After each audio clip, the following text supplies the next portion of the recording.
Hello friends. तो हमने अपने pollution of air and water chapter के पार्ट 1 वीडियो में हमने केस स्टडी ताजमहल कर लिया था। फिर उसके बाद आज हम स्टार्ट करेंगे ग्रीन हाउस इफेक्ट। ठीक है। You know the sun rays warm the earth surface. A part of radiation that falls on earth is absorbed by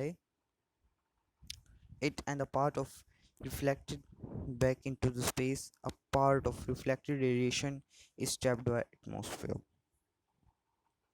The trap radiation further warm the earth. If you have seen greenhouse in a nursery or elsewhere, recall that sun heat is allowed to get it, but it's not allowed to go out. The trapped heat warms a greenhouse. The tapering of radiation by earth atmosphere is similar.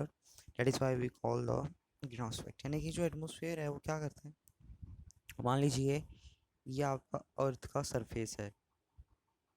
ठीक है, ये आपका atmosphere है, ये आपका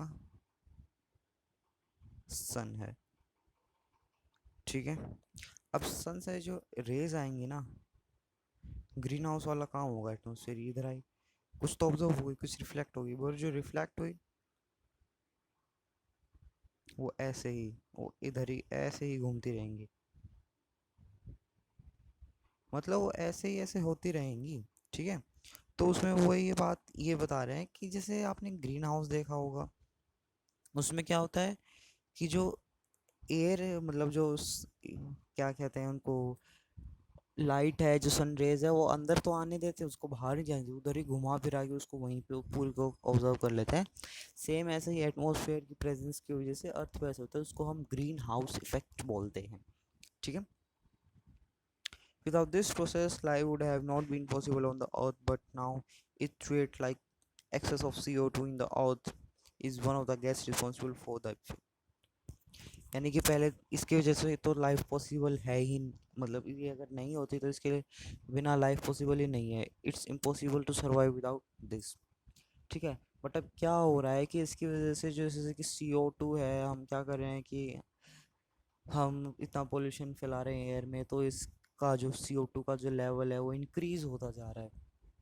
तो अब ये हमारे लिए बहुत ही, मतलब बड़ी कठिनाई हमारे सामने आ रही है कि अब हम इसको प्रूव कैसे करें, इम्प्रूव कैसे किया जाए।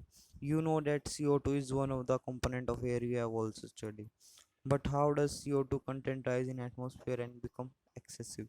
वही है भाई, मैंने आपको बताया कि ये देखिए, इधर ये देखिए, ये बर्निंग सब की वजह से वही हो रहा है। यही रीज़न है और कोई रीज़न नहीं है। अब है ग्लोबल वार्मिंग। ठीक है। ग्लोबल वार्मिंग है the average temperature of earth atmosphere is gradually increasing, is called global warming. यानी कि अर्थ का जो नॉर्मल टेम्परेचर है वो बढ़ रहा है, वही है हमारी global warming. Other gases like methane, nitrous oxide and water vapours are also contributed, और इसके अंदर ये सब सीरियस स्टेट, मतलब क्या क्या प्रॉब्लम्स आ रही हैं इसकी वजह से, और इसको इम्प्रूव करने के लिए क्या क्या किया जा सकता है, वो सब है। अब जो गैसेस इसके लिए रिस्पॉन्सिबल है उनको हम ग्रीन हाउस गैसेस भी बोलते हैं, जैसे कि CO2 carbon dioxide, carbon monoxide, nitrous, methane, ये सारी गैसेस को हम ग्रीन हाउस गैसेस बोलते हैं, जो कि हमारे ग्रीन हाउस इफेक्ट के लिए, ग्लोबल वार्मिंग के लिए जो रिस्पॉन्सिबल है।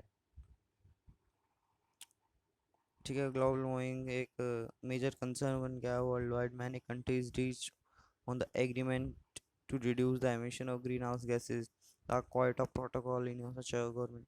ठीक है। अब बहुत सी गवर्नमेंट ने तो इसको इम्प्रूव करने के लिए मेथड्स निकाले हैं। अब देखते हैं कि व्हाट कैन बी डन, और इसमें क्या किया जा सकता है। अब आपको एक तो बात तो बताइए कि भाई इंडिया का चैप्टर है, तो इंडिया से कुछ स्टोरी तो इसके आएगी। तो इसके अंदर एक बड़ा ही अच्छा एग्जांपल दे रखा है कि दिल्ली गवर्नमेंट ने इस सब को ठीक करने के लिए वर्ल्ड का जो बिगेस्ट CNG बस का, वो कैसे थे, world largest eco friendly CNG bus service Delhi government ने स्टार्ट की थी। किस नाम से? डीटीसी, दिल्ली ट्रांसपोर्ट कॉरपोरेशन, जो कि अब जो बसेस हैं वो थोड़ी मॉडिफाई कर दी गई हैं। पर आज भी, अभी तो पता नहीं कि लार्जेस्ट है या नहीं है, बट हर साल 100 बसेस तो दिल्ली गवर्नमेंट इंक्रीज कर ही देती है बस सर्विस बढ़ाने के लिए।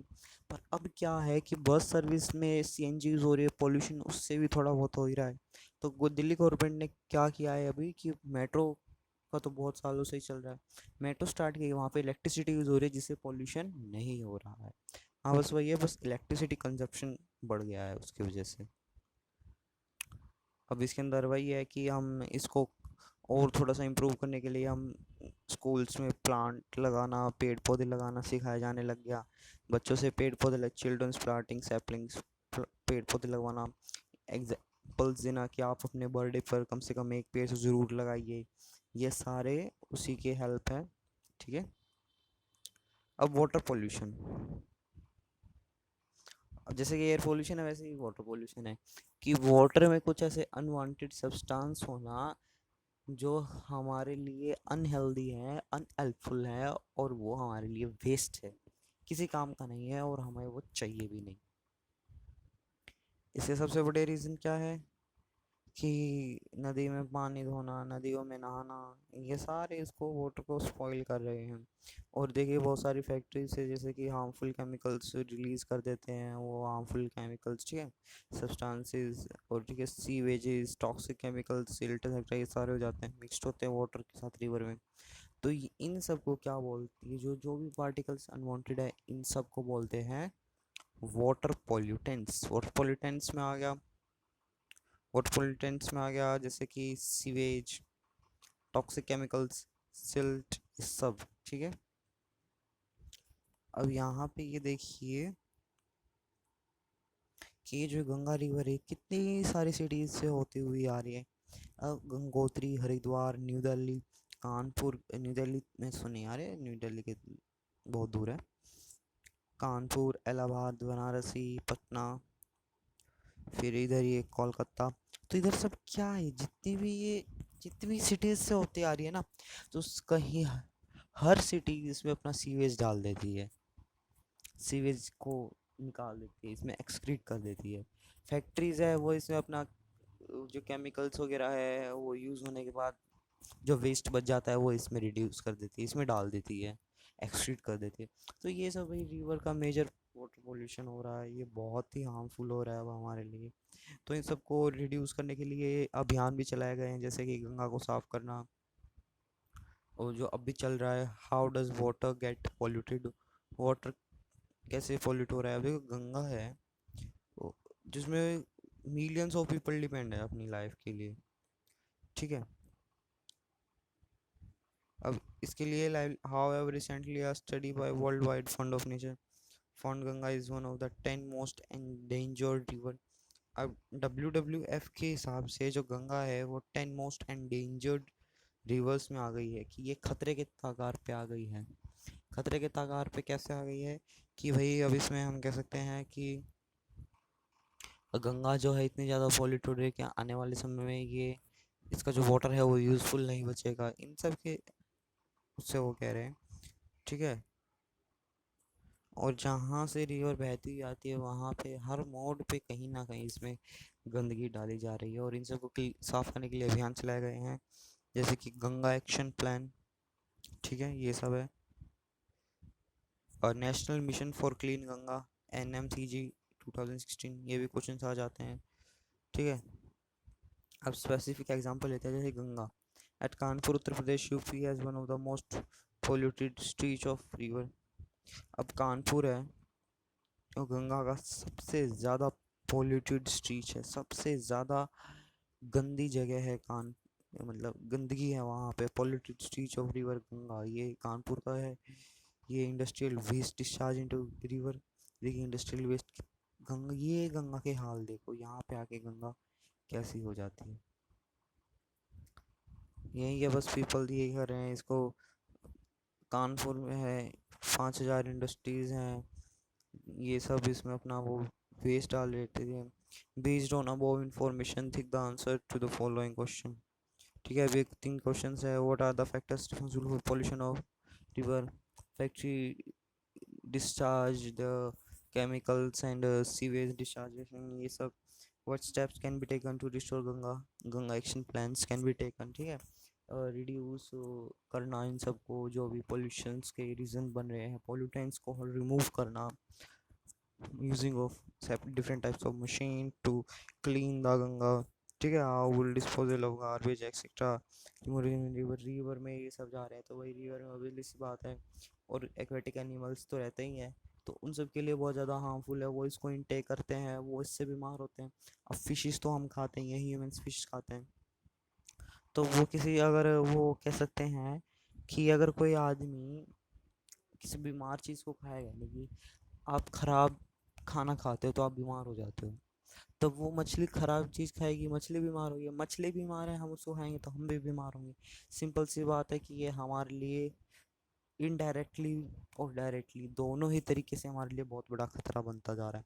Many industries discharge harmful chemicals into river streams causing pollution of water. Example, oil refineries, paper factories, textiles and sugar mills, ये सभी अपना वाटर इसमें डिस्चार्ज कर देती हैं, जिसकी वजह से ये सब प्रॉब्लम्स आ रही हैं। इस पेज में वही प्रॉब्लम्स है कि क्या क्या ये है, कहाँ से क्या डिस्चार्ज होता है, ठीक है। और इससे डिजीज़ क्या होती है, इसमें वाटर की इस टाइप से डिजाइजेशन में disease like cholera, typhoid and jaundice, ये सारी हो रही हैं वाटर पॉल्यूशन की वजह से। Bacteria representing faeces of mammals are indicator of quality of water. If water has these bacteria, it means that it has been contaminated by fecal matter. In such water is used by it can cause various infection। यानी कि जहाँ पे human waste disposal होता है, तो आप सोच ही सकते हो कि वो कितना ज़्यादा गंदा पानी होगा। अगर वो वाटर हम इनटेक करते हैं तो हमें इतनी बीमारी होंगी। अब आपने देखा होगा कि प्रेजेंट में भी कोरोना चल रहा है, वो भी ऐसे ही कहीं ना कोई सी तो गलती ऐसी इसी टाइप से हुई है जिसकी वजह से ये बीमारी आई है। तो भी वही है कि बैक्टीरिया अगर हम इनटेक कर रहे हैं, हमारे अंदर बैक्टीरिया, वायरस, ये सब जा रहा है, तो हम बीमार होते हैं। तो वही है कि वाटर में प्रेजेंट हो bacteria means that is not suitable for us to intake. अब नेक्स्ट पार्ट में हम करेंगे what is potable water and how it is purified. यही प्योरीफिकेशन वाला टॉपिक बाकी है, बाकी तो हमने कवर कर ही लिया है, ठीक है। What can be done, next part में हम ये करेंगे। अगर आपको इस पार्ट में कोई भी डाउट है तो आप मुझसे पूछ लीजिएगा, और नेक्स्ट पार्ट में हम कुछ क्वेश्चंस भी डिस्कस कर लेंगे। और डाउट क्लियर करने का मेरे पास एक यही तरीका है कि आप मेरे को डाउट है तो आप मेरे को कमेंट कीजिए, और मैं उस कमेंट को देख करके जो आपको डाउट है उस डाउट पे स्पेसिफिक वीडियो बनाऊंगा स्पेशल उस डाउट के लिए। और उस वीडियोज़ में मैं उस डाउट से रिलेटेड, उन चीज़ों से रिलेटेड पिक्चर्स भी आपको शो करूँगा, जिससे कि आपको मोर क्लियर होगा। उससे रिलेटेड कुछ वीडियोस आपको मैं शो कर दूंगा जो कि मोस्ट कॉमनली इम्पोर्टेंट चल रही हैं। तो यही एक तरीका है, अगर आप मेरे को डाउट कमेंट करके बताएंगे तो यही तरीका है कि हाँ भाई आपके डाउट क्लियर हो पाएंगे। और मैं आपको एक चीज़ बोल रहा हूँ जो कि इम्पोर्टेंट है, मैं अगर आपको कोई चैप्टर करा रहा हूँ तो मैं आपको सिर्फ उसका व्यू पॉइंट यानी कि इम्पोर्टेंट जो चीज़ है वो आपको मैं करा रहा हूँ। बाकी अगर आप पूरे चैप्टर की word to word reading self study से करते हैं तो आपको वो चैप्टर ऐसा हो जाएगा कि एग्ज़ाम से एक दिन पहले अगर आप चैप्टर को एक बार नज़र मार ले 10 मिनट के लिए, चैप्टर आपको ऐसा हो जाएगा कि आप भूलेंगे नहीं, ठीक है। Thanks for watching.